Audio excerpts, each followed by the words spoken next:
In the misty sea region of Shimane Prefecture, an ancient curse still haunts the people across generations. The curse of the Roadside Bride, who mysteriously vanished on her wedding day, leaving behind wandering ghosts along the cold shoreline. Ryoichi Hayato, a passionate investigative reporter, decides to confront the truth behind the strange disappearances and the chilling rumors of the ghostly bride dressed in white kimono.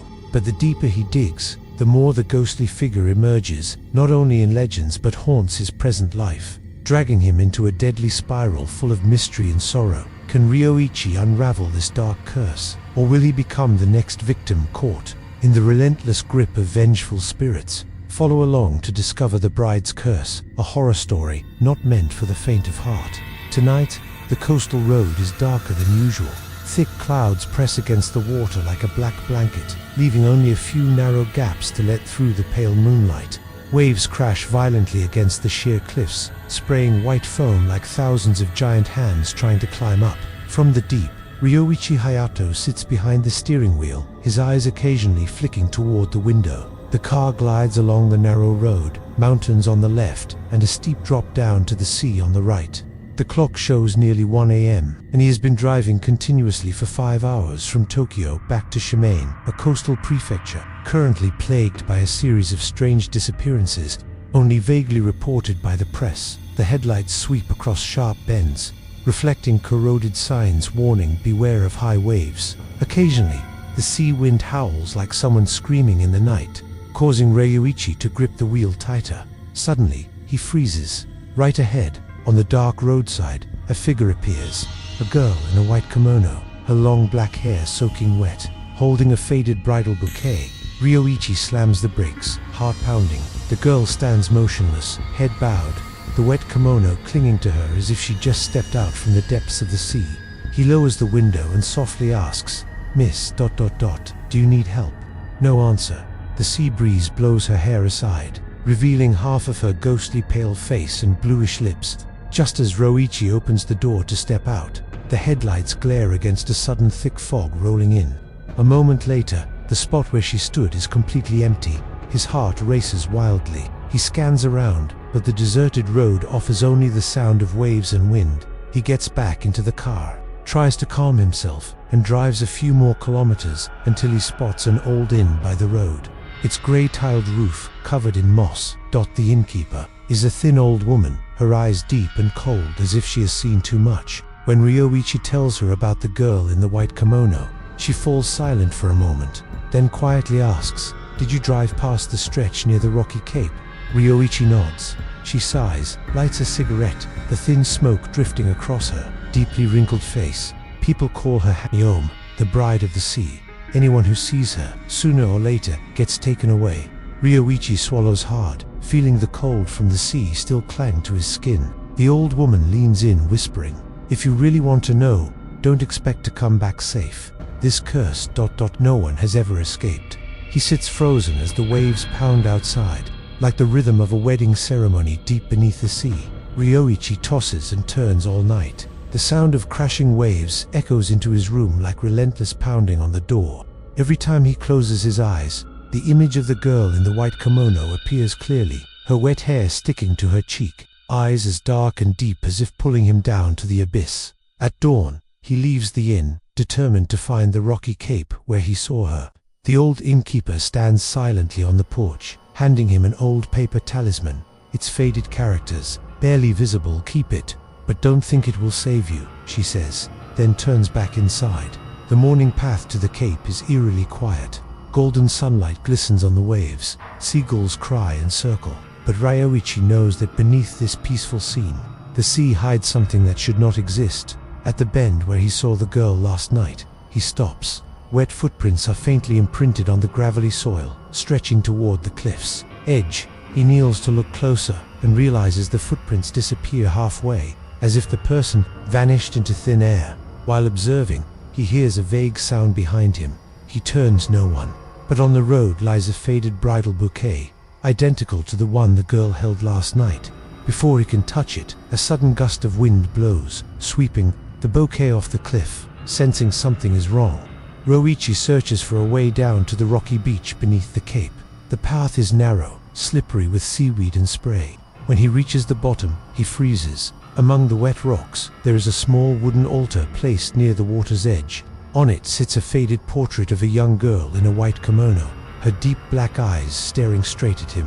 The photo is aged, but the face is unmistakable. It's the girl he saw. Next to the photo are scattered drifted objects, a rusted wedding ring, torn veil, and crumbling invitation cards, all damp and cold, exuding the sharp briny smell of the sea. Ryoichi shudders, turning to leave, but then notices new wet footprints on the sand, just behind him, leading straight toward him. Ryoichi froze, heart pounding fiercely. The wet footprints were clearly imprinted on the sand, step by step, drawing closer, yet all around him was utterly empty. No footsteps, no breathing, only the sound of waves crashing against the rocks, like distant funeral drums. He stepped back, but the footprints kept appearing, as if they were walking right behind him. Suddenly, Ryoichi spun around. Nothing. Only the biting cold sea breeze brushed his face. Turning again, he found the altar. Before him had changed. The bridal bouquet he'd seen fall into the abyss now lay fresh atop it, as if just picked in the photograph. The girl's eyes shimmered brighter, her lips curling into a faint smile. A drop of water fell onto his palm. Ryoichi looked up. It wasn't rain. It was water dripping from the soaking wet hair of the girl in the white kimono standing right beside him. He heard no footsteps, no rustle of fabric, only her silently bowing head as her lips parted, seeming to want to speak. Return. Her voice echoed from the depths of the water, choked but full of hatred. Return everything. Ryoichi stumbled back a step but caught himself on a rock, nearly falling into the sea. His voice trembled as he asked, Who are you? She said nothing, only stretched out her hand. Her thin, icy finger touched the chest of his shirt right over the talisman the innkeeper had given him. Instantly, a piercing scream rang out. The sea churned violently, and the talisman on his chest burned and smoldered. The girl vanished, leaving behind an empty space and a chill that seeped deep into his bones. Ryoichi gasped for breath, feeling as if he had just escaped something horrific. But as he turned to leave, he suddenly noticed the wet footprints continued to mark the sand, walking parallel to his own steps. He no longer dared to look back. Ryoichi returned to the inn as dusk fell. The corridor was silent, the yellow lights flickering weakly, as if about to die. The old innkeeper sat by the window, her deeply wrinkled eyes fixed on him for a long moment without speaking. The talisman, she said slowly. You tore it. Ryoichi bent down, pulling the burnt, charred piece of paper from his shirt pocket. You know what's happening to me, don't you? She didn't answer immediately. Instead, she drew the curtain closed, locked the door bolts tightly, then sat facing him. Here, they call her Hana no Yurei, the ghost bride. More than 20 years ago, a girl was abandoned on her wedding day. The groom disappeared, leaving her waiting by this very seaside. They say she jumped into the water during a heavy rainstorm, still wearing her white kimono and clutching her bridal bouquet. Since then, whenever the sea mists rise, she returns to find those who bear the shadow of her groom. Ryoichi swallowed hard. But I don't know her. The old woman tilted her head. You don't need to know her. She only needs to choose you. Outside, the waves suddenly grew louder, pounding the cliffs like thousands of hands banging on a door. The ceiling light flickered repeatedly. The old woman quickly stood and pressed a small wooden box into Ryoichi's hand. Tonight, you must lock your door and not open it, no matter what you hear. Don't go outside, and don't let her see your eyes again. Ryoichi accepted the box, feeling a coldness spread through his palm. He opened it. Inside was a small, round mirror with a dulled silver frame. What's this for? He asked. She paused, looking straight into his eyes, her voice deepening. To help you know if what stands behind you is real or not.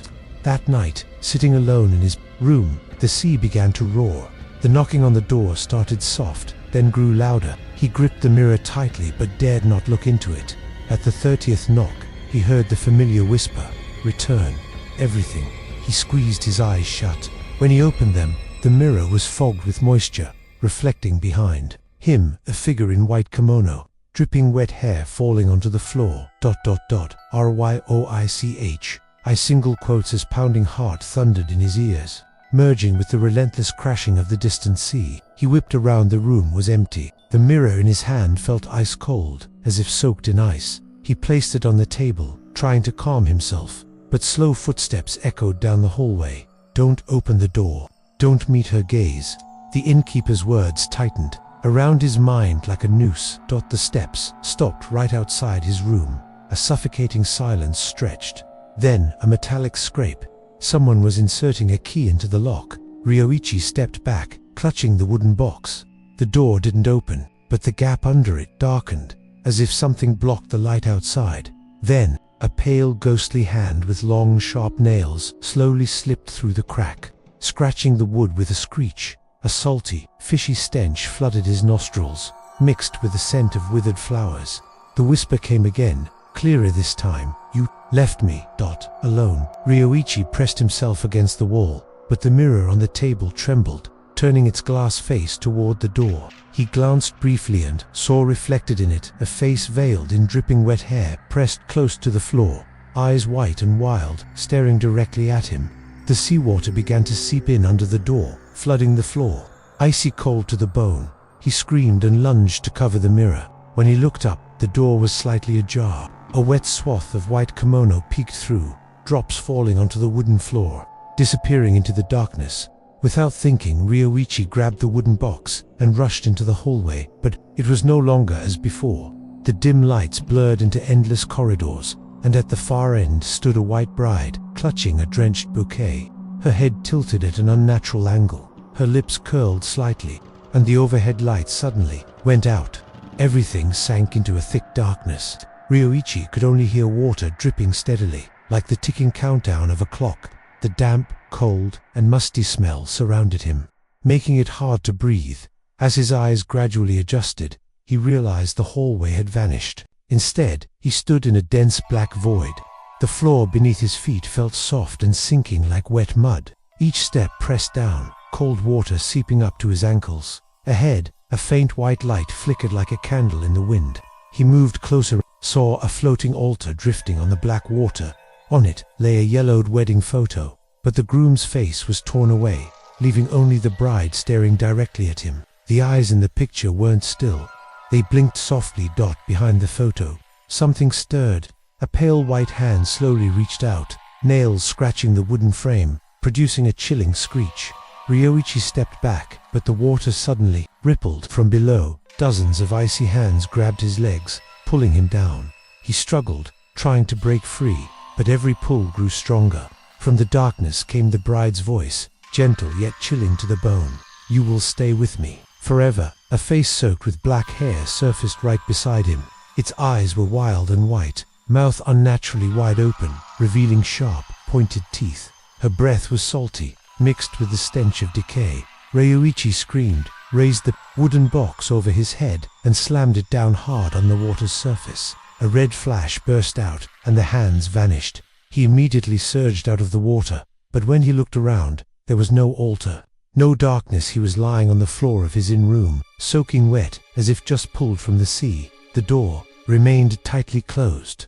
Outside, there was absolute silence, but right on the wooden box in his hand, a faint wet handprint had appeared, etched clearly with 5 fingers. Ryoichi sat frozen on the inn's floor, clutching the wooden box as if it were the only lifeline keeping him from the abyss. Sweat and seawater still clung to his skin, but he couldn't shake the cold dread crawling down his spine.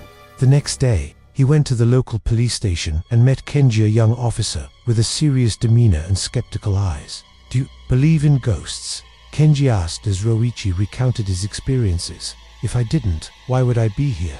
Ryoichi answered, his voice low and weary. Kenji shook his head, saying the disappearances might be due to kidnappers or local criminals.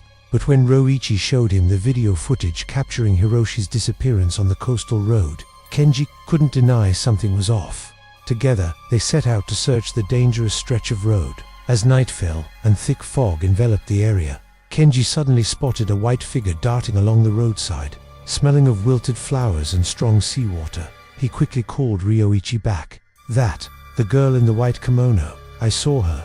At that moment, a piercing scream echoed from the cliff's edge. They rushed over and found wet footprints leading to the water, but no one was there. Ryoichi knew this was no ordinary ghost story. The Hanayome curse was spreading, and anyone could be the next victim.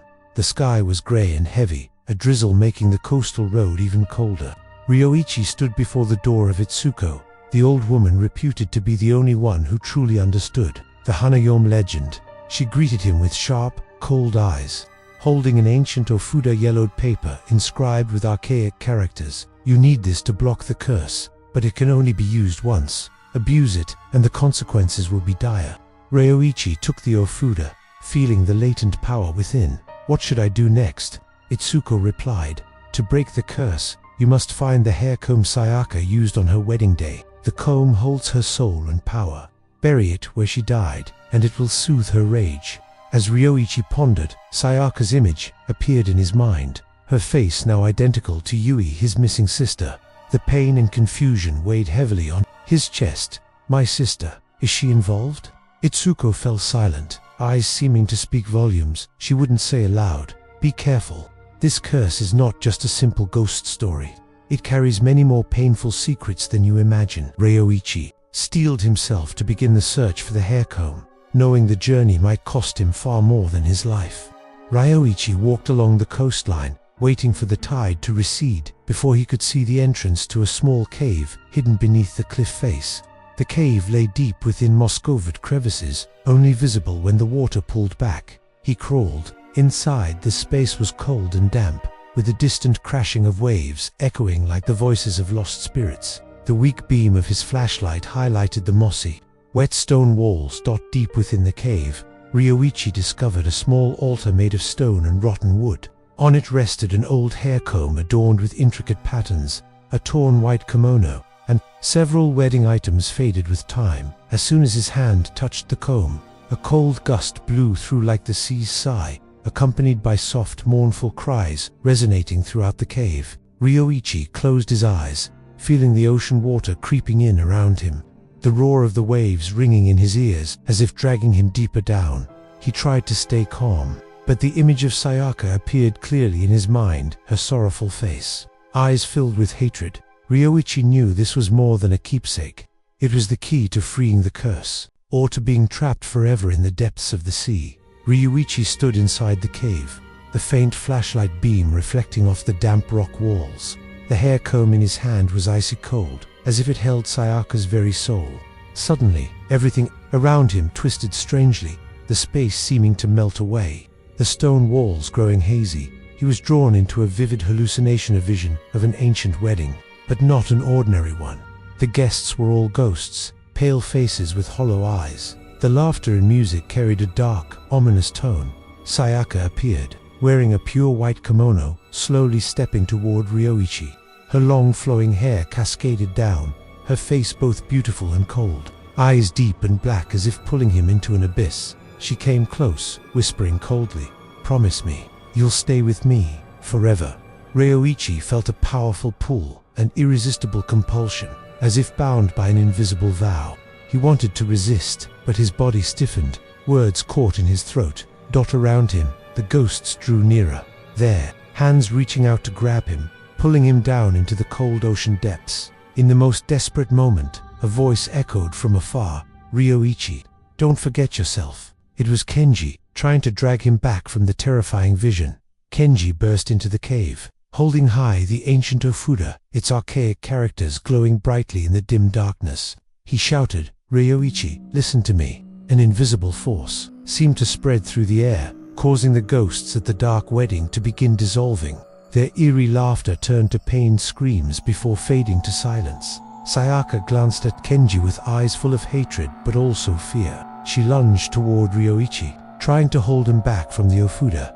Kenji hurriedly pressed the Ofuda against Sayaka's forehead. Light flared violently. The cave shook as if about to collapse.